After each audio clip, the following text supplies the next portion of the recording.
어느 숲속에서 두 사람의 벌목꾼이 100년이 훨씬 넘어 보이는 큰 나무를 벌목하고 있었습니다.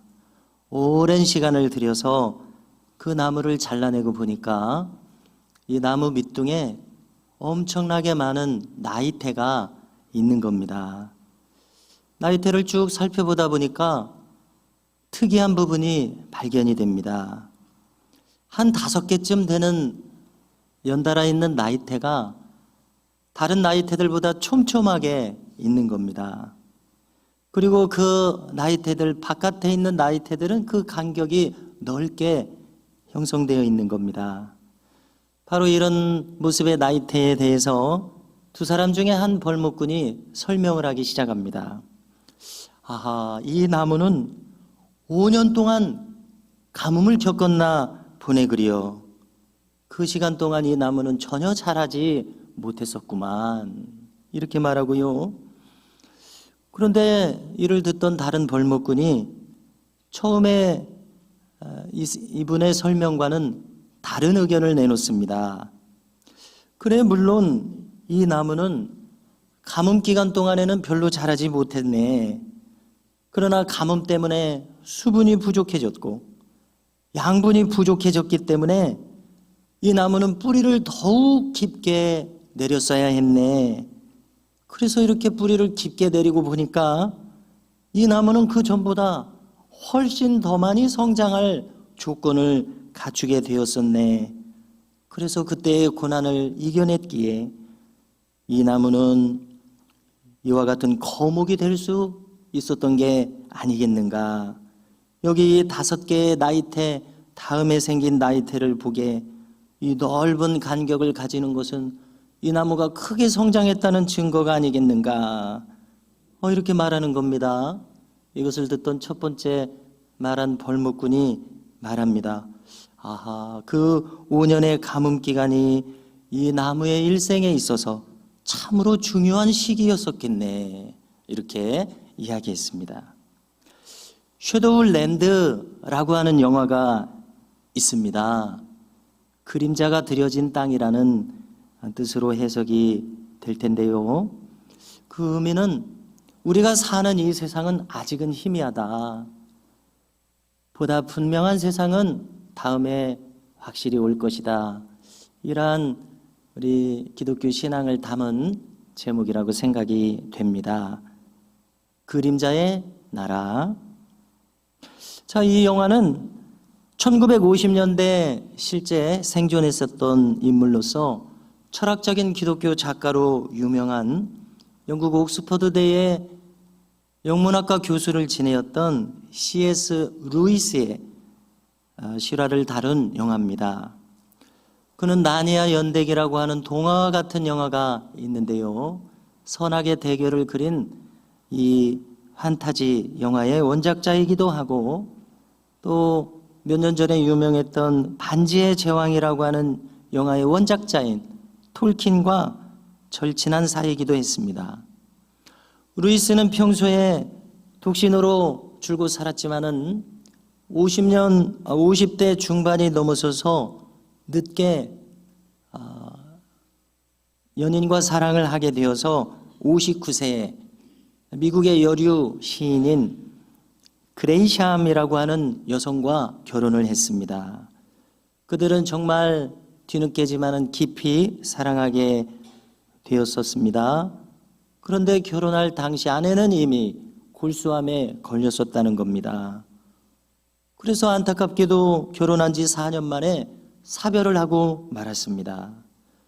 그래서 루이스는 이 사별이 그 사랑이 깊고 진실했던 만큼 얼마나 고통스러웠는지 그의 일기에 다음과 같이 기록한 것이 발견됩니다. 하나님은 가장 자비로우신 듯 보일 때마다 실은 다음번 고문을 준비하고 계셨던 것이다.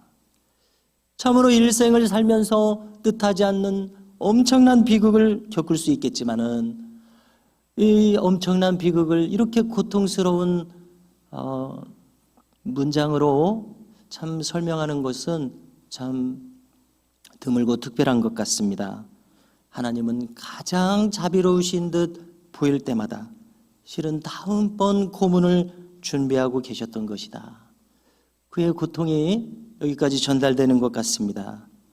그러나 루이스는 이 모든 과정 속에서 결국 다음과 같이 그의 깊은 깨달음을 또한 전하고 있는데요.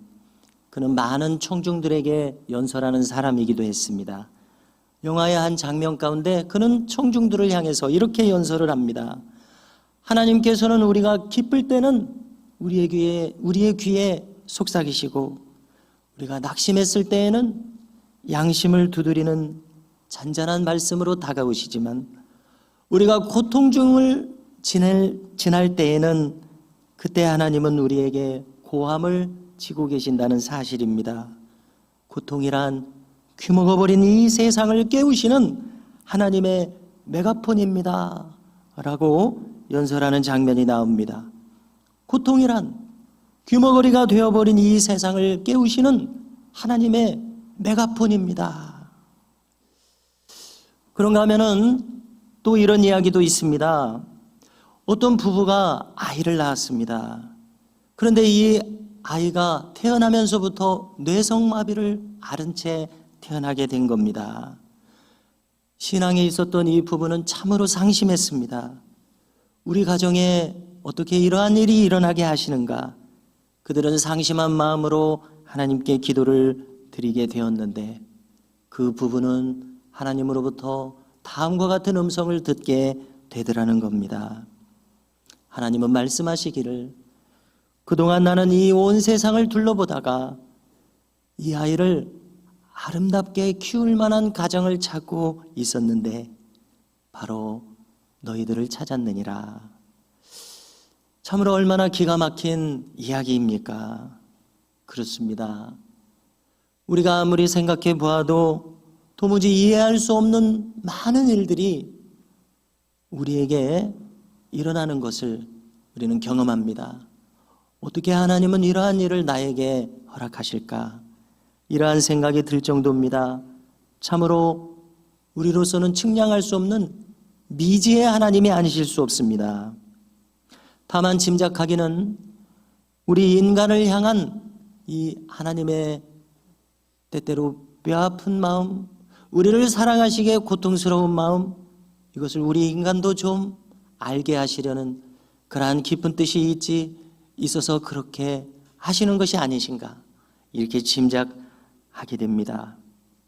지나간 많은 믿음의 선진들이 큰 고통을 겪는 가운데에 하나님의 위대한 사람들로 조금 더 새롭게 변화된 것을 우리는 성경을 통해서 얼마든지 읽어볼 수 있습니다. 만일 그렇다면 우리를 향하여 있게 하시는 그 고통은 우리에게 특별하게 주시는 하나님의 선물이라고 말할 수 있지 않겠습니까? 그래서 그런지 다윗은 시편 119편 71절에서 이렇게 말하고 있습니다. 고난당한 것이 내게 유익이라. 이로 인하여 내가 주의 율례를 배우게 되었나이다. 이렇게 고백하고 있습니다. 바퍼 목사로 유명한 최일도 목사님에 대해서 한 번쯤은 모두가 들어보셨으리라고 생각이 됩니다. 이분은 1980년대부터 청량리의 노숙자들에게 무료 급식 봉사로 유명한 분이시죠. 이분이 결혼한 결혼에 이르게 된 재미있는 이야기가 있습니다. 많은 내용을 다룰 수는 없고요. 이분은 서울 명동에 있는 개성여고의 국어 교사이자 아그네스 로즈라고 하는 이름의 수녀였던 김연수님과 결혼을 하게 됩니다. 베델 성서학당이라는 성경연구 모임에서 마주치다가 결혼에까지 이르게 되었다는 것인데요. 수녀와 결혼한 개신교 전도사의 관계인이 얼마나 큰 화제를 불러일으켰겠습니까? 그런데 이 목사님의 어머니도 전도사님으로 신앙생활을 하고 계셨습니다. 그런데 놀라운 것은 이 신앙의 인물들이 모이는 가정임에도 불구하고 그 세상 사람들이 경험하는 고부간의 갈등을 피할 수가 없었다는 것입니다. 그런데 이 갈등이 얼마나 심각했는지 이 요구사항이 참 많았던 이 어머니의 시집살이 끝에 이 사모님이 더 이상은 살 수 없다는 생각에 이르기까지 했다는 것입니다.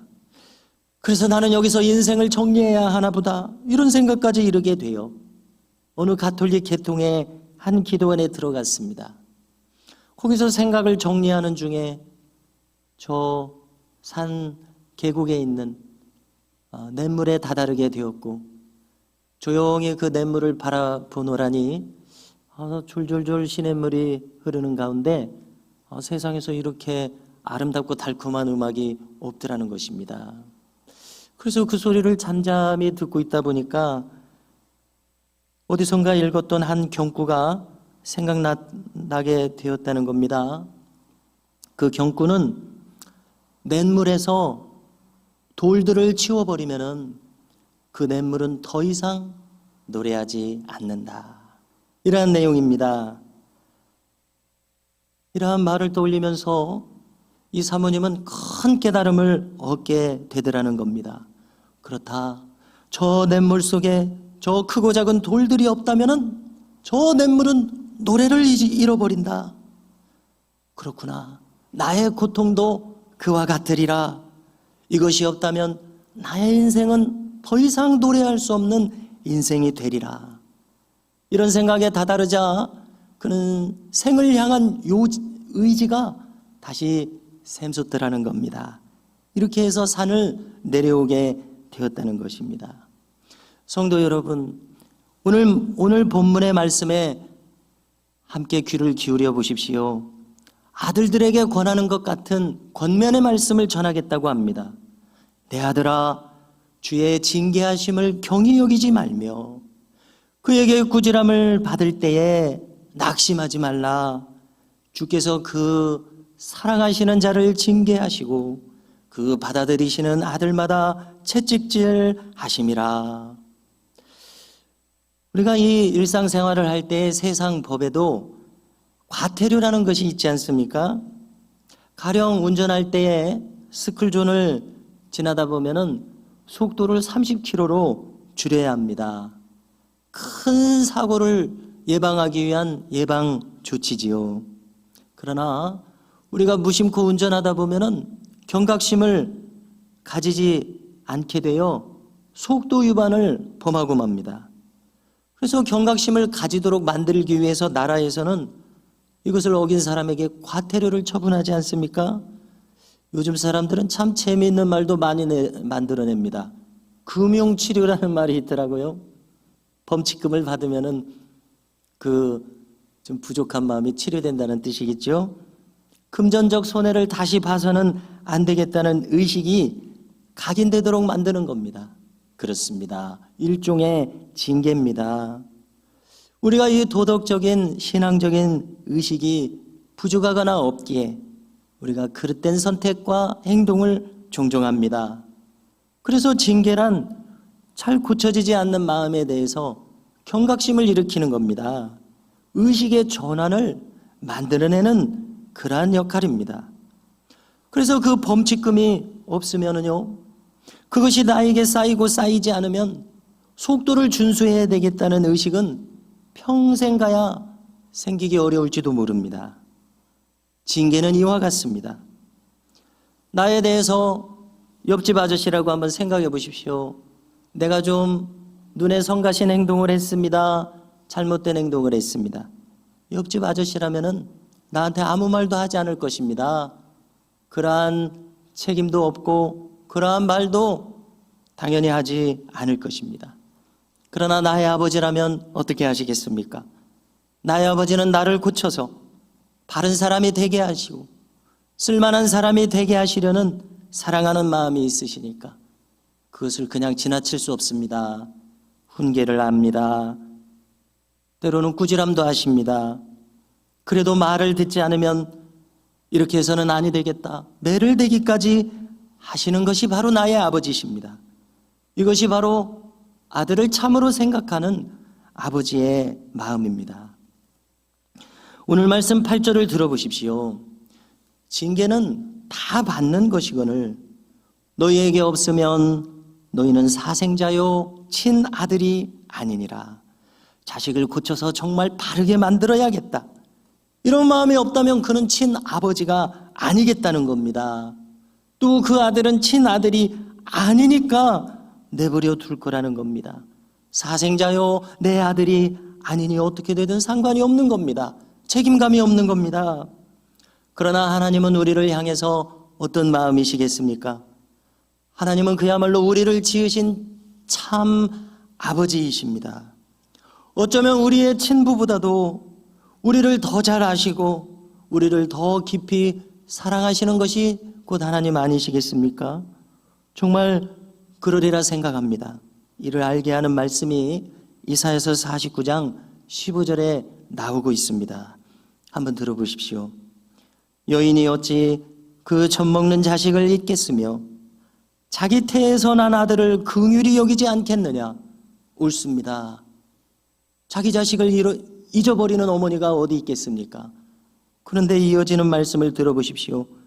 그들은 혹시 잊을지라도 나는 너를 잊지 아니할 것이라. 할렐루야.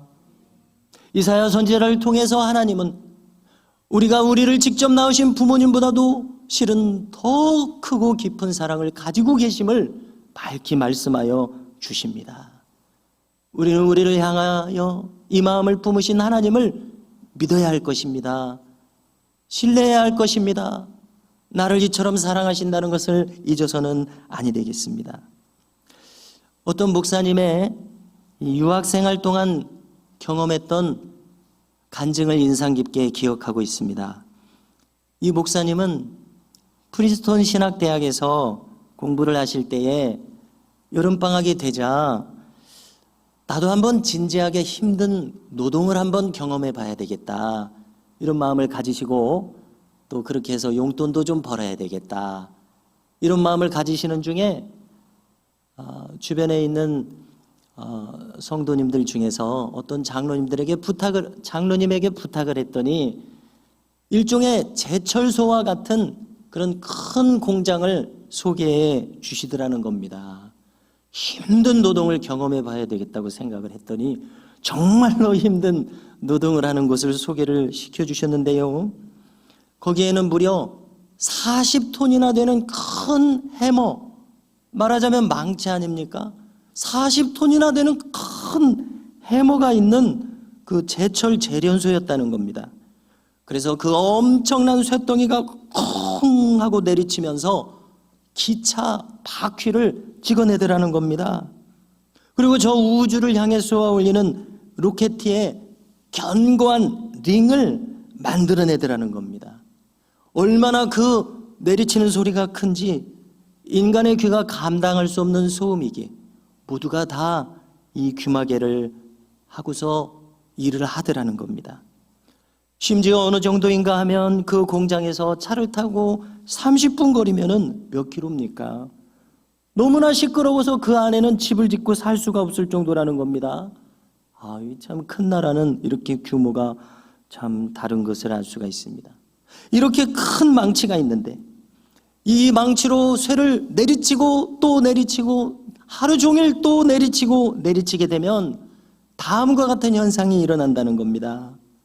이 쇠에 남아있었던 이 찌꺼기와 불순물, 이것이 점점점 밖으로 밀려나가게 되고 그 안에 있는 이 철의 분자끼리 촘촘하게 더욱더 밀착하게 된다는 것입니다.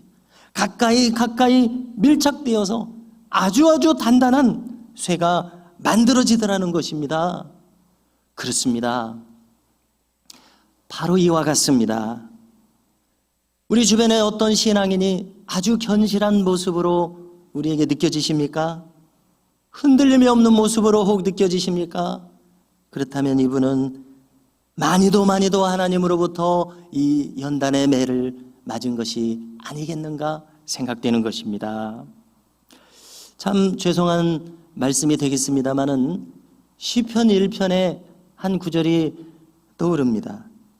자, 악인들은 그렇지 않으며, 악인이라는 말이 우리에게 좀 부담스럽습니다마는, 악인들은 그렇지 않으며 오직 바람에 나는 겨와 같도다.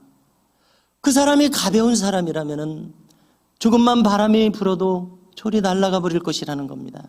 그러나 그 사람이 무거운 사람이라면 견실하여 어떠한 거센 바람에도 견디어 굳게 서 있을 것이라는 겁니다. 그렇습니다, 성도 여러분. 우리는 아주 단단히 우리의 심령이 주님으로부터 연단을 받아 견실하여 흔들리지 않는 그러한 심지가 굳은 영혼들이 우리 모두가 될 수 있기를 간절히 소망합니다. 우리는 다음의 말씀을 굳게 믿어야 되겠습니다. 육신의 아비는 잠시 자기의 뜻대로 우리를 징계하였거니와 오직 하나님은 우리의 유익을 위하여 그의 거룩하심에 참여하게 하시느니라. 할렐루야. 왜 하나님은 우리를 내버려 두시지 않으시는 겁니까? 사랑하는 아들이요 사랑하는 딸이기 때문입니다. 우리의 유익을 위하여, 우리가 더욱 단단한 하나님의 사람이 되게 하시기 위하여, 하나님이 십자가에서 우리를 얼마나 용서하셨습니까? 그 하나님의 용서하심과 같이 우리도 과연 용서하는 사람이 되게 하시기 위해서 하나님이 얼마나 선인에게뿐만이 아니라 악인에게도 넉넉하게 햇빛을 부어주십니까? 우리도 하나님처럼 그 넉넉한 인심이 되도록 만들어주시기 위해서, 우리도 그 사랑을 담게 하시기 위해서, 한마디로 천국 복음의 사람으로 흔들림 없는 신앙의 승리자로 우리를 만드시기 위해서, 이토록 우리의 유익을 위해서 하나님은 때때로 우리에게 견딜 수 없는 역경을 주신다는 사실입니다. 고통을 주십니다. 참으로 원치 않는 곤경을 주십니다. 심지어 징계를 가하기까지 하신다는 것입니다. 왜입니까? 내 사랑하는 자식이기 때문입니다. 내 자식을 버릴 수 있겠습니까? 버릴 수 없는 나의 사랑하는 자식, 이 자녀를 과연 고쳐서 의롭도록, 거룩하도록, 사랑스럽도록, 사랑하도록, 넉넉하도록 견고하게 만들어야 하는 큰 뜻을 우리를 향해서 가지시기 때문입니다. 냇물에서 이 돌들을 치워버리면 그 냇물은 더 이상 도래할 수 없다. 온실 속의 화초는 유약해질 수밖에 없습니다. 온실 밖으로 꺼내서 조금만 바람이 불어도 견딜 수 없게 될 수밖에 없습니다. 바뱅크라고 하는 어떤 사람이 선인장에 대해서 호기심을 가지고 16년 동안이나 연구를 했다는 것입니다. 그래서 가만히 보니까 혹독한 환경에서 자란 선인장은 날카로운 가시를 내서 자기를 보호하더라는 겁니다. 동물로부터, 어떤 환경으로부터요. 그러나 아주 온순한 환경, 좋은 환경에서 자란 선인장은 가시를 내는 것이 아니라 옥수수 수염 같은 부드러운 수염을 내더라는 겁니다. 그렇습니다. 혹독한 환경이 선인장을 강인하게 만들었던 것입니다. 성도 여러분, 우리를 한없이 사랑하시는 하나님의 그 절대적인 사랑을 우리는 신뢰해야 할 것입니다. 요셉에 대해서 생각해 봤습니다. 그는 11 형님들에게 매몰차게 팔려서 애굽의 노예로 끌려갔습니다. 이것은 혹 있을 수도 있는 그의 교만을 꺾으시고 그를 순전한 하나님으로 만드시려는 하나님의 징계요 사랑이 아닐까 생각됩니다. 다윗은 안타깝게도 중년에 수많은 고통을 당했습니다. 그것은 혹 그를 징계하여 더욱 견고케 하시려는 하나님의 사랑이 아니실까 생각됩니다. 우리 모두가 오늘 말씀을 다시 한번 나의 마음에 새기며 들을 수 있기를 바랍니다.